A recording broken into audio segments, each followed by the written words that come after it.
Franck Ferrand vous invite au cœur de l'histoire sur Europe 1. C'est le meurtre d'un archevêque sur l'autel de sa cathédrale que nous raconte aujourd'hui Franck Ferrand. Bonjour Franck. Bonjour Anissa, bonjour à tous. C'était un 29 décembre. Le 29 décembre 1170, l'archevêque de Canterbury, Thomas Becket, était assassiné en effet. Ce crime, l'un des plus célèbres du Moyen-Âge, nous replonge dans une Angleterre qui est un petit peu celle d'Ivanhoé et de Robin des Bois, si vous voulez. Pour en parler, j'ai convié à nous rejoindre un grand connaisseur des Plantagenets, le professeur Martin Aurel, qui nous avait accompagnés jadis à l'abbaye de Fontevraud, notamment.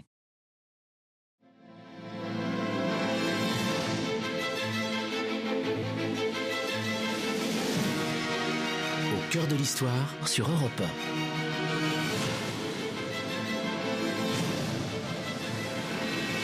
Franck Ferrand. On parlait à l'instant de l'Angleterre d'Ivanhoé et de Robin des Bois. Disons que c'est une Angleterre à la fois courtoise et brutale, pleine d'archers de potence, de belles princesses et de pigeons voyageurs que je vous propose cet après-midi. Nous sommes en plein XIIe siècle. Dites-vous qu'il y a moins de 100 ans alors, Guillaume de Normandie, ce géant dont nous avons parlé par ailleurs, a fait main basse sur le pays.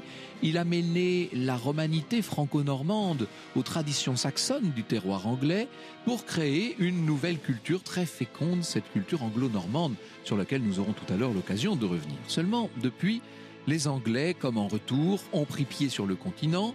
L'actuel souverain d'Angleterre, Henri II Plantagenet, règne aussi sur la Normandie, sur une partie de la Bretagne, sur l'Anjou, le Maine, la Guyenne, vous imaginez. Or, ce roi, très puissant, a comme ami intime et comme principal conseiller un homme, Thomas Becket. Thomas Becket, on le dit, sorti de pas grand-chose. En fait, laissez-moi vous raconter d'où il vient exactement, ce personnage. Vous allez voir, ça vaut la peine. Le père de Thomas, Gilbert Becket, était un brave bourgeois de Londres qui s'en est allé en Terre Sainte dans les premières années du siècle et à la suite de tout un tas de déconvenus que je n'ai pas le temps de vous raconter là maintenant, il est devenu là-bas l'esclave d'un musulman. Or, ce dernier avait une fille, vous commencez à me voir venir, la fille n'a pas tardé à tomber sous le charme de l'anglais, poussée par l'amour, elle a aidé l'esclave à se libérer de ses chaînes et à prendre la poudre d'escampette. Gilbert rentre chez lui comme il peut. Or, il est de retour à Londres depuis un moment quand il voit débarquer chez lui son amoureuse et libératrice. Figurez-vous que la jeune fille qui ne connaissait que 2 mots en dehors de l'arabe, London et Gilbert, eh bien néanmoins, elle est parvenue toute seule à traverser tout l'ancien monde pour aller le retrouver. Je ne connais pas beaucoup d'histoires plus romanesques que celle-là.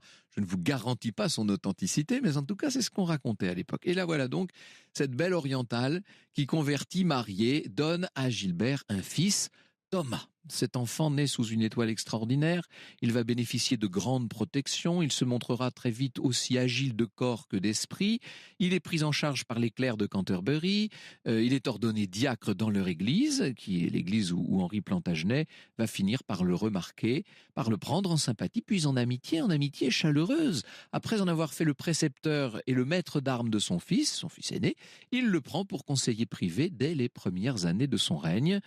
Voilà Thomas nommé chancelier en 1155, Thomas Becket, fils d'un aventurier londonien et d'une convertie récente et qui désormais peut faire figure de grand du royaume. Et vous pouvez lui faire confiance pour se couler dans le personnage et pour adopter d'emblée le train de vie qui convient à sa dignité toute neuve. Thomas aime passionnément la chasse, il passe des heures à table, il multiplie les festins somptueux, il apprécie les femmes en connaisseur, il n'est jamais à court de jeunes beautés conciliantes. On peut dire que c'est une véritable cour qui se déploie dans le sillage de Thomas Becket. Autant dire que l'homme est un bon vivant, ce qui ne l'empêche pas de tirer l'épée à l'occasion, et mieux que quiconque, et surtout de maîtriser supérieurement les questions politiques. Car si Thomas Becket est affamé de plaisir, il l'est bien plus encore du seul plaisir dont on dit qu'il ne lasse jamais, le pouvoir. D'instinct, le chancelier comprend, vous savez, il fait partie de ces gens qui ont le sens des rapports de force, des stratégies, il sait fixer les objectifs, il sait choisir les moyens pour les atteindre, et sans lui, on pourrait dire que le roi Henri II irait moins vite et moins loin. Or, ce nouveau roi d'Angleterre a beaucoup à faire, et c'est ici qu'il faut que je vous explique un peu sa situation très particulière. À la mort de Henri Ier, dit Beauclerc, c'est bel et bien sa fille Mathilde qui aurait dû monter sur le trône. Seulement, voilà, les barons d'Angleterre ont préféré un seigneur malléable et docile, Étienne. Mathilde a refusé de s'avouer vaincue. Elle a beaucoup travaillé par la suite à convaincre ce roi Étienne de faire de son fils Henri son successeur. Et finalement, c'est ce qui s'est passé. Entre-temps, cette querelle dynastique a semé la guerre civile en Angleterre, et le jour où Henri II monte sur le trône, en 1152, le royaume n'est que désordre, anarchie. Toute sa vie, Henri II Plantagenet la consacrera dès lors à se battre pour asseoir sa légitimité royale et pour rétablir l'autorité monarchique, notamment dans les deux grands domaines qui importent d'abord au gouvernement d'un État, la maîtrise des finances et l'organisation de la justice. C'est dans cette œuvre de restauration qu'on va voir Thomas Becket faire merveille. Il dispose d'une autorité, d'une efficacité, d'une lucidité qui ne sont pas celles du commun des mortels. Et l'on peut dire que Thomas va permettre assez vite à la couronne de retrouver son lustre, son prestige, en quelques années seulement. Cette reprise en main du pouvoir s'effectue contre l'autre pouvoir possible. Le seul concurrent sérieux du trône, c'est évidemment l'autel, c'est l'Église, qui n'est pas encore l'Église séparée d'Angleterre, mais qui est l'Église en Angleterre, aux volontés de la couronne, bien entendu. Calcul épouvantable, en vérité, qui nous prouve que si Henri II est sans doute un bon administrateur, en revanche, il est sans doute aussi un piètre psychologue. Il devrait savoir qu'un homme de pouvoir, quand il a cela dans le sang, sert toujours en priorité ce qui peut conforter sa puissance. Jusqu'ici, Thomas tenait toute sa situation du roi Henri, donc il servait aveuglément les intérêts du roi. À partir du moment où lui-même va devenir le principal représentant en Angleterre de l'Église catholique, puisqu'il vient d'être nommé archevêque, il va se mettre à servir d'abord l'Église catholique, même s'il lui faut pour cela renier plus ou moins son amitié et sa gratitude envers Henri II. À partir du moment où vous avez un roi contre un archevêque, on peut dire que les choses se compliquent. Europe 1, au cœur de l'histoire. Franck Ferrand. Cet après-midi, Franck Ferrand, sur Europe 1, vous nous racontez l'un des plus célèbres crimes du Moyen-Âge, l'assassinat de Thomas Becket. Oui, je vous ai dit tout à l'heure que ce Thomas avait l'art de se couler dans le rôle qu'on lui confiait. Hier encore, il était un seigneur bon vivant, volontiers paillard, qui menait la vie dure à l'église, sans d'ailleurs observer tellement ses préceptes.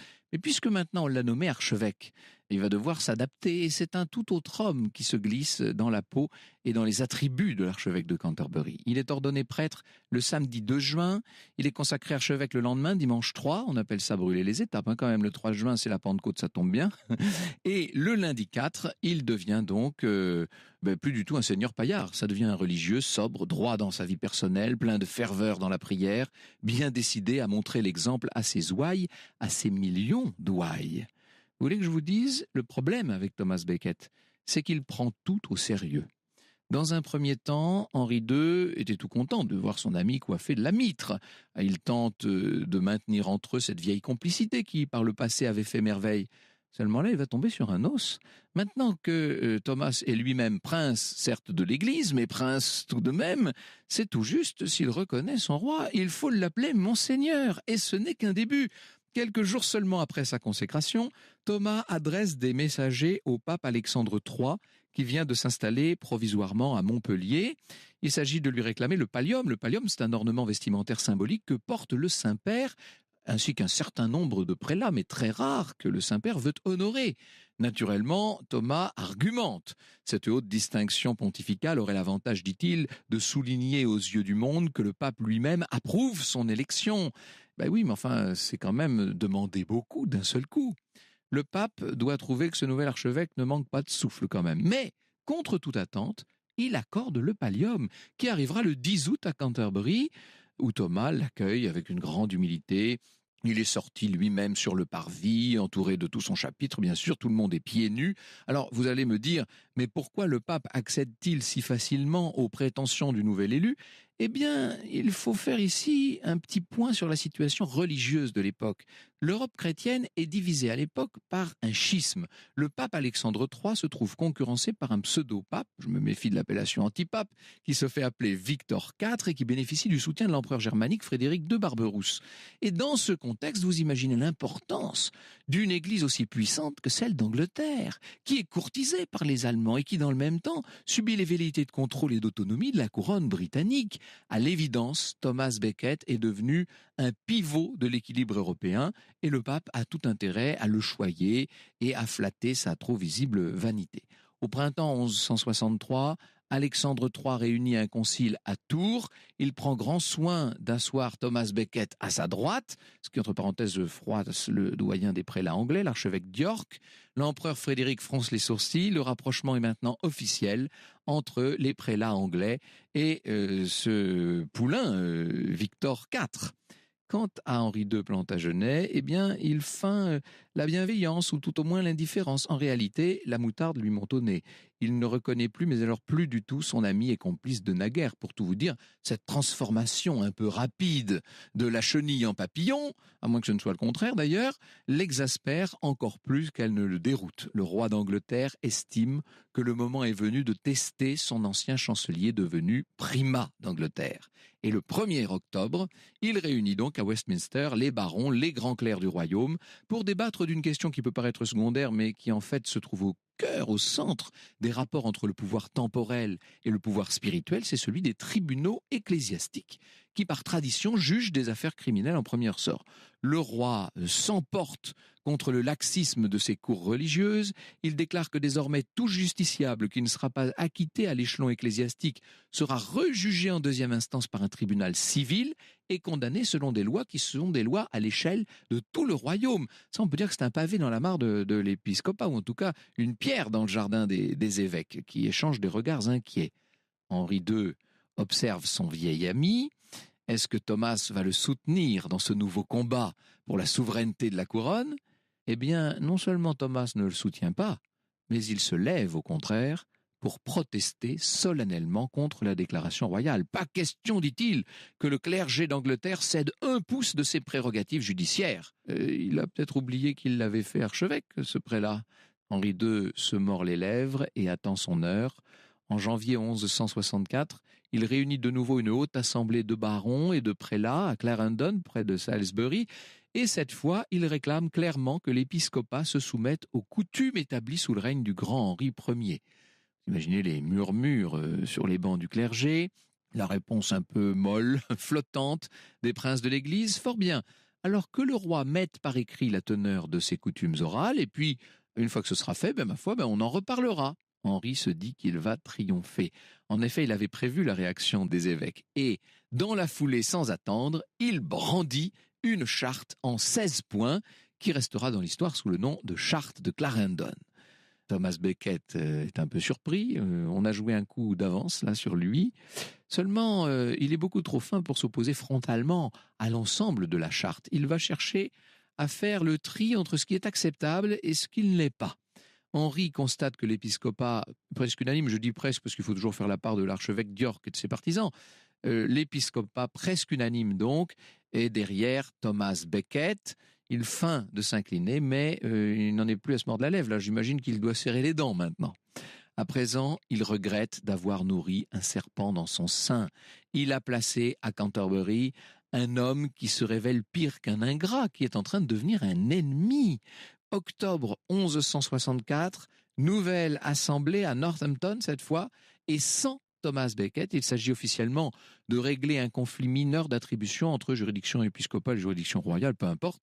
En fait, l'intention d'Henri est de marquer un grand coup en faisant condamner Thomas Becket pour non-respect de la fameuse charte de Clarendon. Seulement voilà, au moment où le verdict va être prononcé, l'archevêque de Canterbury se présente en personne devant l'Assemblée, très sûr de lui, dans ses attributs pontificaux, et il déclare illégal le jugement de la cour royale. Il fait appel au siège apostolique, c'est-à-dire à Rome, au pape. Mais alors que faire ? Henri II Plantagenet demeure silencieux, et tandis que Thomas, sans être inquiété par les gardes du roi, ressort sous les acclamations du peuple qui adore les personnages capables de se dresser contre la couronne, le roi d'Angleterre, les larmes aux yeux, ne songe plus maintenant qu'à se venger. Europe 1, au cœur de l'histoire. Franck Ferrand. Et nous sommes au XIIe siècle cet après-midi sur Europe 1. Nous faisons connaissance avec l'archevêque Thomas Becket, qui a été assassiné en 1170 et qui était en vrai désaccord avec le roi. Oui, alors là, pour l'instant, nous sommes en 1163. On peut dire que Thomas Becket est allé très loin. D'ailleurs, il en est conscient lui-même. Maintenant, sa vie est en danger et dès la nuit tombée, il gagne la côte au grand galop. Il embarque pour le continent. On peut dire que cette traversée de la Manche, pour lui, c'est un petit peu son Rubicon. C'est le point de non-retour. Désormais, il est dit que l'archevêque de Canterbury est rebelle au roi d'Angleterre. Le 2 novembre 1163, il débarque à Gravelines, dans le comté de Boulogne, c'est-à-dire un territoire sous l'influence d'Henri. Il faut faire vite, gagner le plus rapidement possible les terres sauves de France. Naturellement, Henri a fait savoir à son cousin, le roi de France, Louis VII, mais vous savez qu'ils ont eu un rapport un peu particulier, puisque l'un a épousé l'ancienne femme de l'autre, tout de même. Il lui a fait savoir qu'il verrait comme un acte inamical l'accueil du fugitif à sa cour. Seulement, de son côté, Thomas dispose à Paris de contacts fiables et bien placés qui ont préparé le terrain. Et non seulement le roi donne l'hospitalité aux réfugiés, mais il va jusqu'à se porter à sa rencontre à Soissons. Il est devenu en quelques mois l'un des enjeux de la grande diplomatie européenne. Désormais, l'archevêque de Canterbury va donc vivre en exil. Une partie du clergé s'est rangée derrière l'archevêque d'York, donc du roi Henri, mais la majorité continue à soutenir Thomas. Pour des millions de fidèles, il est devenu le symbole de la fidélité à Rome, bien sûr, mais aussi et peut-être surtout celui de la résistance au pouvoir de plus en plus pesant d'Henri II. Il faudra que nous y venions tout à l'heure.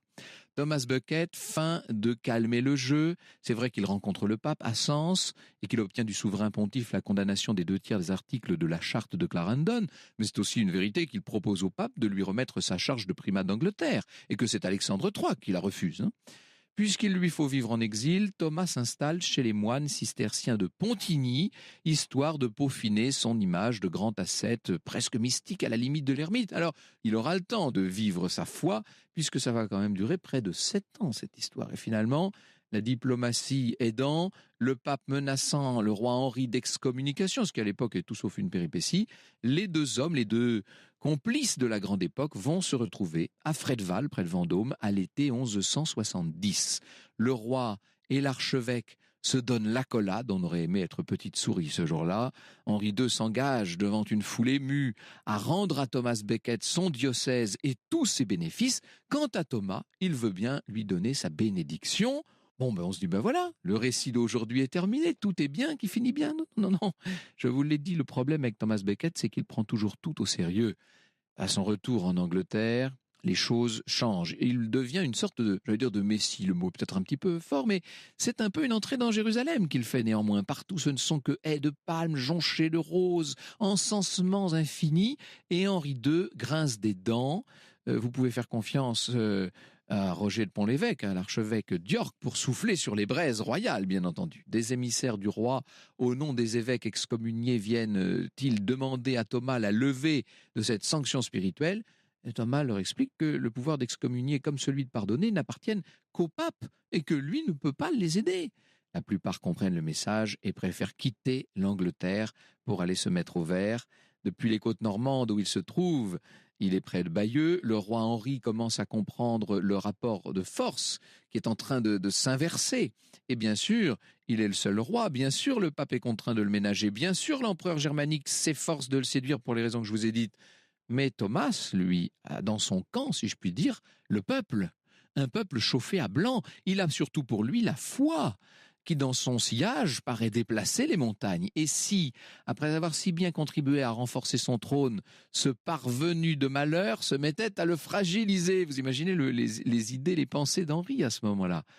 Henri, au cours d'un dîner public, dit « Ainsi donc, personne ne va me débarrasser de cet impudent félon. » Personne ? Oh, mais si, bien sûr. Vous savez, lorsqu'un roi émet un désir, il arrive que ce désir devienne un ordre. Et pour 4 jeunes seigneurs, Renaud, Guillaume, Hugues et Richard, cet avis du roi devient quasiment un ordre de mission, puisqu'il faut débarrasser l'Angleterre de l'archevêque de Canterbury. Eh bien, ma foi, ils vont s'en charger. Europe 1, au cœur de l'histoire. Franck Ferrand. Franck Ferrand, aujourd'hui, vous recevez Martin Aurel, professeur d'histoire du Moyen-Âge à l'université de Poitiers, où il dirige le Centre d'études supérieures de civilisation médiévale et auteur de l'Empire des Plantagenets, 1154-1224. Et ça y est, aujourd'hui, nous parlons de Thomas Becket, l'archevêque. La tension était désormais trop grande entre le roi et l'archevêque. Nous en sommes arrivés au drame. Et oui, car les 4 jeunes seigneurs, alors ils s'appellent Renaud, fils d'Our, Guillaume de Tracy, Hugues de Morville et Richard le Berton. Voilà qu'ils retraversent la Manche eux aussi et qu'ils se présentent à Canterbury et qu'ils ont bien l'intention d'en découdre avec l'archevêque Martin Aurel. Oui, ils arrivent toutes brides abattues le matin dans le palais archiépiscopal de Canterbury. Becket est en réunion avec ses chanoines. Il les reçoit, il discute avec eux et ils sont très fermes. Ils veulent qu'ils lèvent les excommunications contre les archevêques, les évêques d'Angleterre. Comme vous l'avez dit, c'est impossible. Cela relève du pape. Il leur dit aussitôt, si vous me cherchez, vous m'aurez là. Et il leur signale du doigt son propre coup. Autrement dit, cet homme va presque vers le martyre volontairement. C'est assez surprenant. Il livre son coup à l'épée des spadassins, en fait. Oui, pratiquement, puisque les membres de son entourage lui disent « Mais enfin, fermons les portes, ce palais peut être très bien protégé. » Il dit non. La maison de Dieu est ouverte à tout le monde. Et le soir, au moment des vêpres, alors qu'on est dans l'octave de Noël, comme vous l'avez dit, les gens sont heureux de revoir leur propre archevêque. La cathédrale est archi-comble. C'est à ces moments-là, alors qu'il est en train de se revêtir des ornements sacerdotaux pour les vêpres dans la sacristie, qu'ils font irruption et qu'ils le menacent. Ces hommes sont arrivés parfaitement habillés en tant que chevaliers, armés, le aume, le haubert, la côte de maille, et puis armés et d'une hache et de l'épée. Donc ils sont plus que très menaçants là. Voilà, menaçants et puis fiers de ce qu'ils sont. Ce sont des aristocrates, ce sont des guerriers, des chevaliers. Quand Henri a dit, le roi Henri, qu'il voulait la peau de Becket, il a dit « Débarrassez-moi de ce plébéien de peu ». Becket, vous l'avez bien dit, c'est un homme qui sort un peu du ruisseau. Et il y a ce côté haine de classe de la part de ces nobles, de ces seigneurs qui veulent en découdre. Ils vont lui apprendre à ce fils du peuple dont on ne sait pas exactement d'où il sort, à se prendre pour l'archevêque de Canterbury. C'est un peu ça l'idée. En face, on est en présence d'un homme qui est quasiment dans un état second quand même. Est-ce qu'on peut dire qu'il est quasiment illuminé à ce moment-là, Thomas Becket ? C'est difficile de savoir. Je pense que cet homme est profondément religieux. Il s'est converti, vous l'avez bien dit, c'était un homme plutôt mondain, un clerc qui aimait les fêtes, qui gaspillait beaucoup, un parvenu, oui, qui jetait l'argent par les fenêtres. Et puis tout à coup, il est ordonné prêtre, il est ordonné... À toute vitesse, il devient archevêque du jour au lendemain. Du jour au lendemain, il y a une conversion. Puis nous avons beaucoup de mal à comprendre ce que c'est que l'Église au Moyen-Âge. Vous savez, ce qui relève de la santé, de l'éducation, de l'assistance... Tout cela est entre les mains de l'Église. Donc ces gens sont conscients aussi que socialement, ils ont un rôle très important à jouer. Ce n'est pas le roi qui doit fonder des hôpitaux ou des écoles. Donc il est là, très imbu de sa charge, c'est vrai, très conscient de ce qu'il représente. C'est le primat de l'Église d'Angleterre. Et il va vers le martyre. Alors il leur dit donc qu'il est prêt à donner sa vie. Et ils sortent sur le transept de l'église, donc tout le monde les voit. Oui, on est là vraiment dans la cathédrale elle-même, on n'est même plus dans la sacristie. Hein. Tout à fait, il est sorti dans la cathédrale. On approche du chœur. On approche du chœur. Quelques compagnons des chevaliers se mettent entre la foule et l'archevêque. Et puis les 4 guerriers commencent à sonner 2 coups. Le premier est Renaud Fitz-Ours qui lui donne un coup à un endroit très précis. Parce qu'il y a un côté très symbolique dans l'accomplissement de ces crimes. Il frappe au crâne, à la couronne, c'est-à-dire à la tonsure. La tonsure, ce sont ces cheveux qui ont été coupés, même un peu de cuir chevelu aussi, au moment de l'entrée dans le clergé, qui symbolise la condition cléricale de ces gens et aussi la couronne au sens sacerdoce royal. Vous voyez, c'est là qu'il a reçu aussi le crème. Il y a une chrismation comme pour les rois.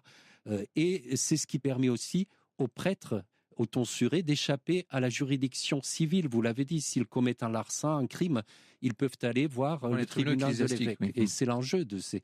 Donc ils s'acharnent. Donc ils tapent sur la tête de l'évêque, sur la tonsure, carrément. Exactement. Et les 4 donnent un coup, chacun d'entre eux, il y a un côté conjuration. C'est rituel quasiment. C'est rituel, voilà, tous les 4. Et la foule, comment réagissent les gens qui sont... La foule est inquiète. Certains prêtres ont été très courageux, comme Édouard Grimm, qui porte sa croix, qui a interposé son bras, qui lui a été cassé par l'épée. D'autres ont été plus lâches, comme le grand Jean de Salisbury, qui est un grand intellectuel, mais qui n'a pas beaucoup de présence d'esprit à ces moments-là, qui se cache où il peut, derrière l'autel peut-être. Bon, les gens sont très surpris. Et il y a donc, excusez-moi, c'est un peu gore, il y a le sang qui gicle, il y a le cerveau aussi, puisque il y aura par la suite un jeu entre le blanc du cerveau, qui est la couleur liturgique des confesseurs, et le rouge, qui est le sang des martyrs.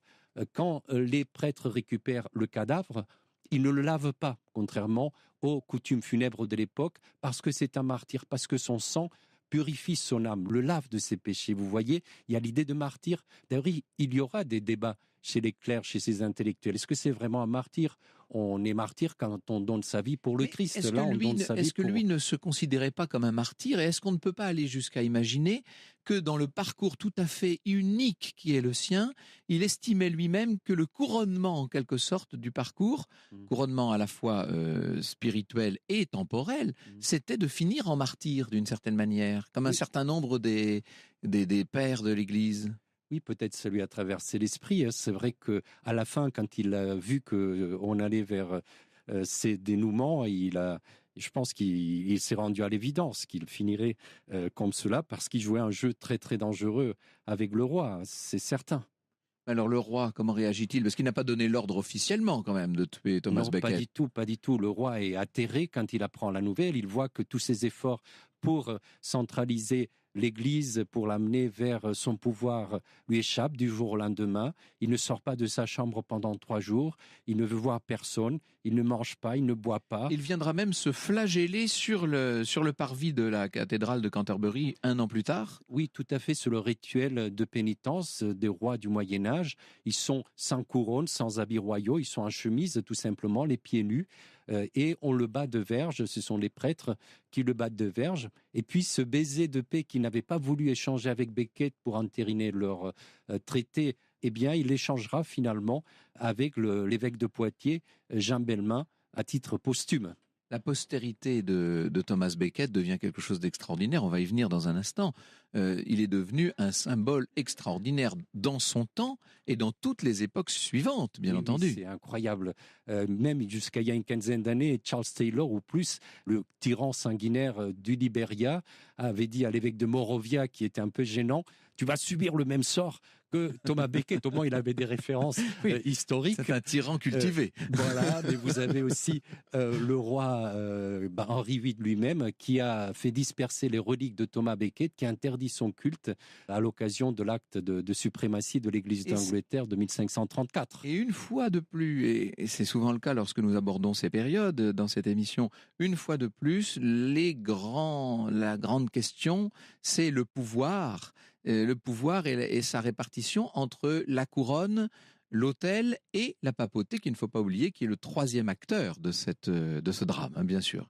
Absolument, puisque Thomas Becket appartient à un milieu intellectuel. Il a fait ses études à Paris, où les enseignants théorisent sur les 2 glaives. Les 2 glaives, il y a un passage de la Passion du Christ dans les évangiles qui est très étonnant, où en sortant de la scène, le Christ dit aux apôtres « Combien d'épées avez-vous » Et ils disent « 2 ». Ça suffit, répond le Christ. Ils vont à Gethsémani, au jardin des Oliviers, et au moment où il est appréhendé par les serviteurs du grand prêtre, Pierre prend une de ces 2 épées et coupe l'oreille de Malchus, l'un des serviteurs du grand prêtre. Et le Christ lui dit « Tu remets l'épée dans le fourreau, celui qui tue par l'épée périra par l'épée ». À partir de là, il y a une exégèse, il y a un commentaire de ce passage chez les intellectuels parisiens du XIIe siècle qui disent il y a 2 épées. Pierre a les 2 épées. Il y a l'épée de la force physique, de la coercition, l'épée temporelle, et puis il y a l'épée cléricale, ecclésiastique, de l'excommunication qui tue l'âme, qui est pire. C'est plus gênant. C'est une mort plus totale. Voilà, totale, vous allez en enfer pour l'éternité. Or, malgré tout, c'est Pierre qui a les 2 épées. il y en a une qu'il doit mettre dans le fourreau, mais c'est lui qui la délègue, vous voyez. Et il coupe d'ailleurs avec l'autre épée l'oreille de Malchus. Malchus, on dit à l'époque, c'est le roi. Donc, il a la capacité d'interdire le roi de la parole de Dieu salvatrice. Donc, vous voyez, il y a toutes ces théories qui sont dans l'air, qui ont pour nous l'avantage, a posteriori, de bien séparer le temporel du spirituel, même s'il y a une tendance théocratique, c'est-à-dire qui donne le pouvoir aux prêtres et qui délègue l'épée temporelle aux empereurs. Je pense que nos auditeurs ont bien senti que cet après-midi, nous allons essayer de nous mettre un peu à la place de nos ancêtres et de pénétrer l'imaginaire médiéval. Europe 1, au cœur de l'histoire. Franck Ferrand. Et cet après-midi, Franck Ferrand, vous recevez Martin Aurel, professeur d'histoire du Moyen-Âge à l'université de Poitiers, où il dirige le Centre d'études supérieures de civilisation médiévale, car nous sommes au cœur du Moyen-Âge. Cet après-midi, en 1170, l'archevêque Thomas Becket est assassiné, Franck. On voit bien que vous n'êtes pas poitevine, contrairement à moi, Vanessa, parce que quand on parle du CE, bref, de ce Voilà. centre d'études médiévales, c'est le Saint des Saints pour les études du Moyen-Âge. C'est un endroit extraordinaire. C'est un privilège extraordinaire de diriger une institution pareille. Beaucoup de chance. Alors, je parlais de ce film à l'instant. Il y avait des pièces de théâtre avant. Meurtre dans la cathédrale, il y a la pièce de Jean Anouilh à laquelle on a fait allusion. Bref, on comprend que ce meurtre de Thomas Becket va très vite devenir une sorte d'emblème, Martin Aurel. On va très au-delà de l'anecdote et de l'histoire elle-même. On entre là dans l'éternelle question du pouvoir, du rapport du temporel et du spirituel, en fait. Oui, tout à fait. C'est dommage, Jean Anouilh, par exemple, est parti sur un conflit entre Normands et Anglo-Saxons, comme si Becket était le défenseur des anglo-saxons opprimés face à l'invasion normande, ce qui est tout à fait absurde, puisqu'il était normand, né vraisemblablement du côté de Thierceville, ou en tout cas, il appartenait à une famille très normande. Mais c'est vrai que les rapports temporels et spirituels, puisque Eliot ou Anouilh lui-même ont très bien vu, c'est la conversion de cet homme, la fin d'une amitié de 15 ans qui s'effrite, ces passages de l'amour à la haine, de tempérament, de caractère démesuré, entier, qui s'affrontent. Tout cela est bien entendu promis à la fiction. Alors, évidemment, on a beaucoup parlé de Richard Burton. Parlons un peu de Peter O'Toole, parlons un peu d'Henri II.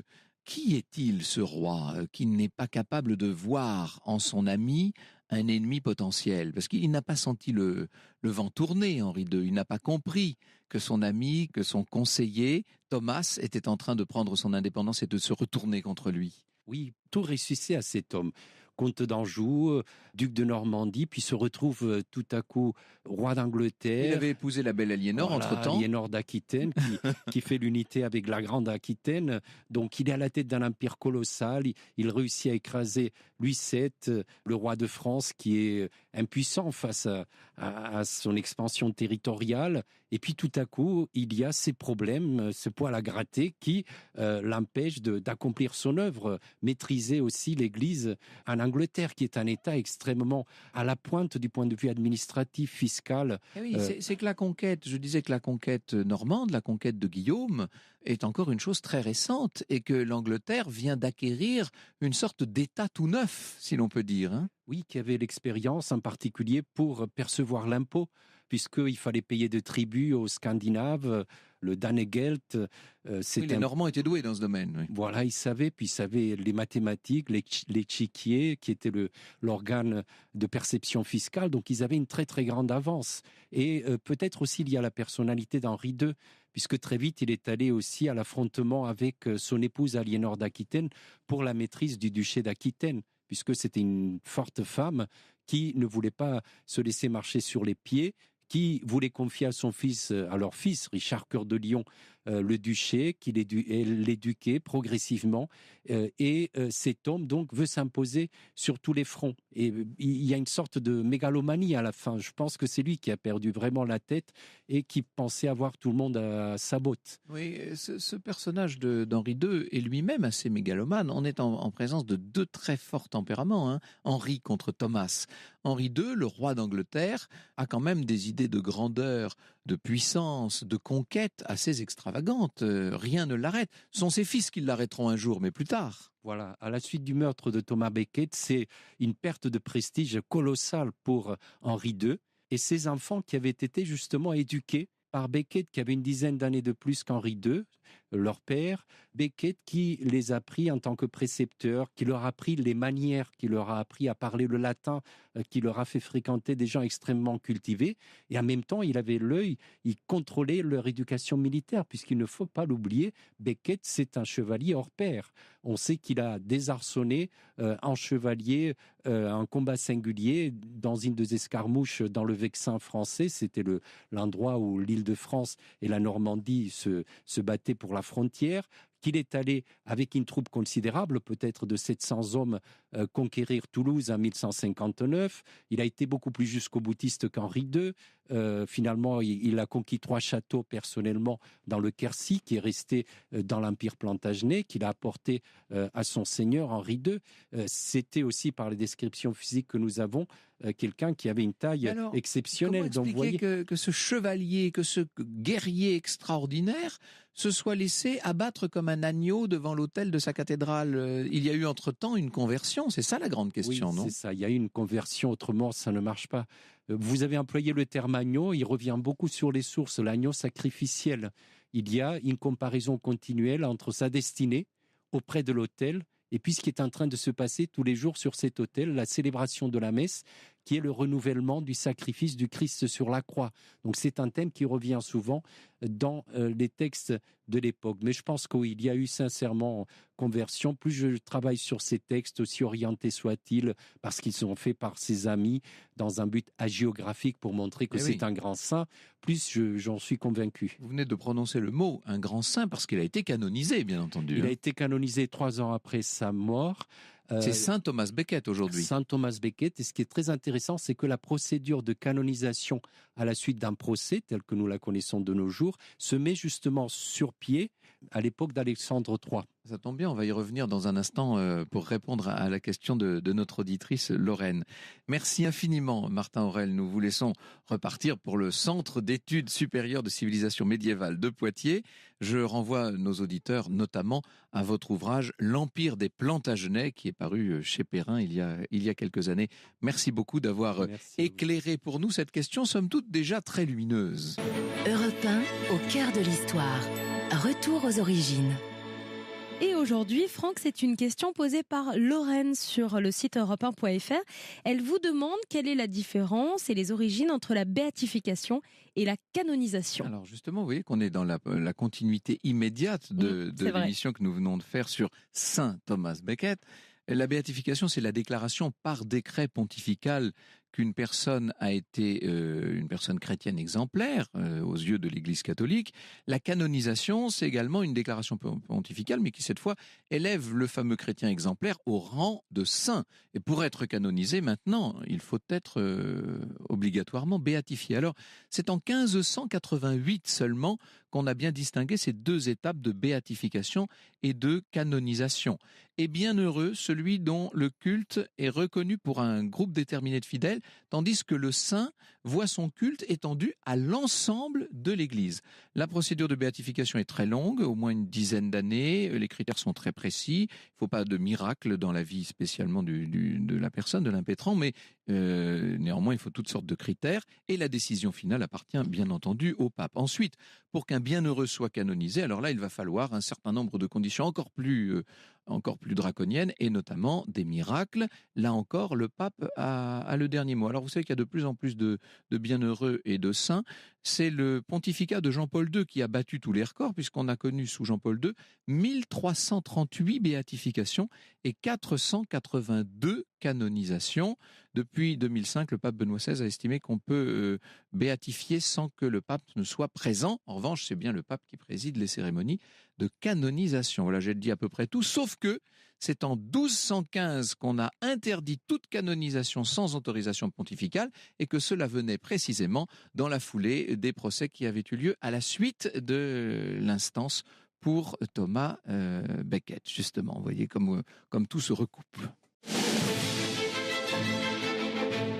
Merci beaucoup, chère Anissa. Nous nous retrouvons demain pour une autre rediffusion. Oui, demain à 14h, vous allez nous plonger au cœur de l'histoire maçonnique de la République. À demain, Franck. Et voici Nicolas Caro. Bonjour Nicolas. Bonjour Franck, aujourd'hui je reçois l'écrivain Yann Kefelec. Nous allons parler de l'océan et nous visiterons la bibliothèque du comédien Guillaume de Tonquédec. Merci beaucoup Nicolas, nous vous retrouvons dans un instant.